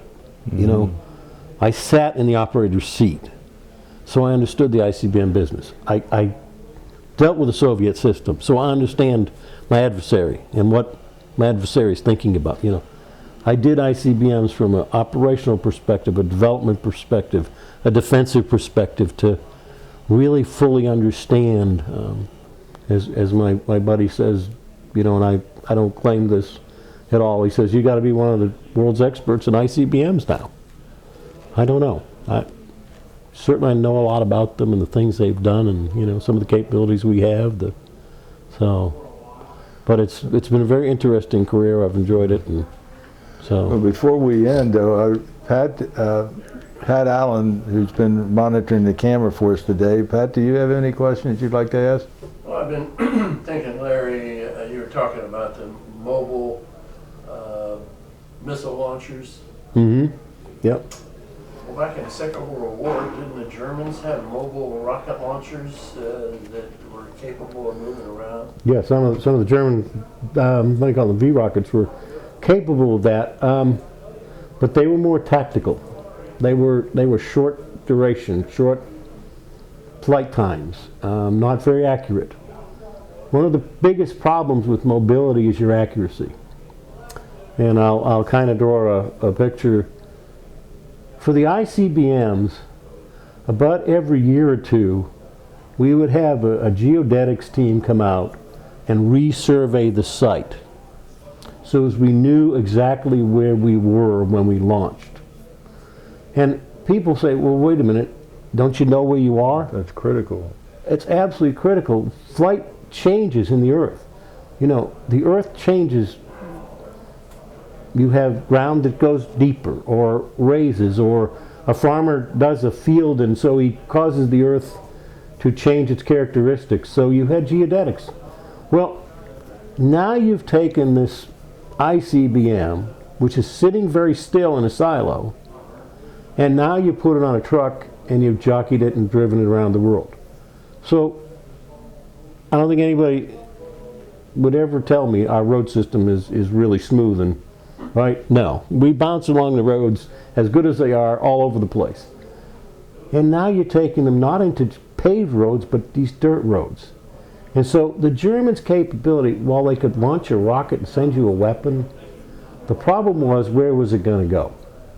It would get close, but it would never get the accuracy because we couldn't figure out where we were. So a lot of the issues we dealt with when we did the development of our mobile systems, small ICBM, the rail gears and others, was how could we take and determine where we were going to be. That's why early on in the small ICBM, we did the racetrack. If you remember, we had an area we were going to drive around, okay, and have within that area various places, shelters we could put the ICBM and the truck itself. Okay, that's because we could survey it and we could determine where we were. The rail system was a huge problem because of all of the jockeying and jostling that went into a railroad. Now, we spent, I know, many, many years, I'm going to say a year or two, analyzing the railroad system. The railroads would have loved to have had us deploy a rail garrison because they would have been the beneficiary of millions of dollars of repairs on the railroad system today that they never got. All the repairs would have been at our expense. Yeah. The Department of Defense was committed. One of the biggest expenses was going to be how much we had to pay to fix the railroad system, to make it work. So those things aren't quite as simple. And so he says, well, wait a minute, what about the subs? They bounce around the water all the time. Well, the subs have a different guidance system. An SLBM is launched off a bubble, a gas bubble. Okay, so when it's in its tube, in order to get out of the tube, they build up a gas bubble underneath it, and push it up. That gas bubble then rides it to the surface of the water, at which point the rocket motors are ignited and it takes off. Okay? While it knows generally where it is, it doesn't care where it is at that point, because it has what's called the stellar inertial navigation system. So when it gets up into space, it actually takes a picture of the stars around it and determines, based upon where those stars are, where it is, and uses that to provide its accuracy. And what's that called again? Stellar inertial navigation system. Stellar inertial. We were actually looking at that as one of the capabilities of small ICBM as a way to launch it. We had one company, General Electric, who was working very diligently on developing that same capability for small ICBM. So again, you don't have the problems of location that you would from a mobile system. So a lot of these are underlying issues that people think, well, it was so simple, but it's not. When you're talking about intercontinental type travel, you're talking about, I mean, literally think about somebody being able to take and target this building and knowing over, you know, what, 3,000-4,000 miles of travel, that 50% of the time they could hit it. That's pretty good accuracy when you think about it. Yeah. And that's the kind of accuracy that we were working towards on our weapon system. Is that the type of accuracy we have today? I believe that they would say, and again, it's been years since I did it, but I would think they would by this time. I mean, some of the test programs we did with the Peacekeeper proved to us we could hit people's swimming pools in their backyard. Now that's in a test launch, which is well controlled. So, you know, but we had some pretty good results from the Peacekeeper ICBM. Yeah. Pat? That's all I can think of. It's been very enlightening, and Yes. I certainly didn't understand everything that goes into all this research and development. And Well, that's the interesting part about the work that we did was people look at it from the outside. They don't understand all the underlying issues that we had to deal with, and you know how when think about taking a guidance and control mechanism, a warhead off an ICBM. Well, first of all, you have to remove the door. Okay, the door is 6-8 tons. Second of all, in order to move the door, I don't know if you realize this, but there's a timing mechanism, okay, that's required to be initiated. Okay, when our maintenance crews arrive at a silo to do maintenance, they dial in a combination. And once that combination is put in, a timer starts to run. And that timer can take several hours before it finally initiates the unlock capability to allow a maintenance crew to go down there. So you've got the drive time for the crew, plus once they get there, you know, to unlock the site takes hours. Well, the same process is required for moving the door under normal situations. In other words, when you're not going to, you know, launch. When you launch it, you just blow the door, basically. But if you're going to just remove it and roll it back on its rails, there's the same kind of timing mechanism. Why? Because you don't want people to generally be able to go out and do that. Okay? Right. And if they're going to do that, you want time to get there with your security forces to try to stop it. So all of these things are done when a normal crew, maintenance crew, will go out to remove a warhead. It was a 48 to 72 hour operation on site before they left the site and came home. Okay? You know, once you got it back to the base, you had to package it and ship it off to the contractor's facility. Like I said, the contractor took, I think, 6 weeks to break it down to all of its components, to its lowest level component, which was this basic accelerometer and its parts and pieces, and then rebuilding it. And then you got to ship it back, and you've got the same long process to reinstall it. Plus, you've then got to go through a series of tests once you reinstall it to take and ensure that it's going to work again. So it's not a simple process to take and swap out a guidance system or a warhead on an ICBM. It can be, I mean, weeks and months of work before everything is retooled, redone, and reinstalled and up and operational again. So we'd have sorties offline at ICBM fields for for weeks at a time because of certain problems in the guidance or the warhead, you know, electronics and components that would wear out. That would, yeah. So hey, all of that is some of that's kind of the behind the scenes that you don't see and you don't realize goes into the makeup, as Ray talked about, the two-man policy, okay? Yeah. Well, there's also a two-man policy for our maintainers. So they have the same kind of things like the two-officer policy. Fail-safe was huge. I mean, if anything, the safe part was there, okay? It was very little opportunity something could fail in that process. There was just so many checks and balances, plus people were so well trained. Everybody. I mean, we'd have our incidents with the maintenance crews and the cops and the security forces doing dumb things while on alert. You know, these are young kids, okay?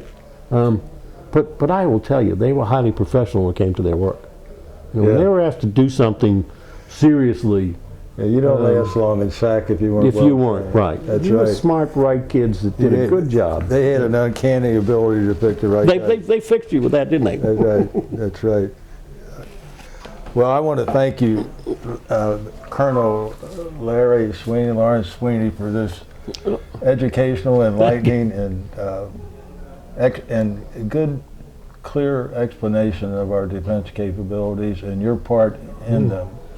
Thank you. Well, again. thank you, Barry. Thank you for this. My pleasure. Thank you, sir. Hopefully we can share this with others and they get a better appreciation for all the work that this country's done to help make it safe. And as people say, freedom is not free. So this is what you're paying for. So Right. thank you again. Yes, sir.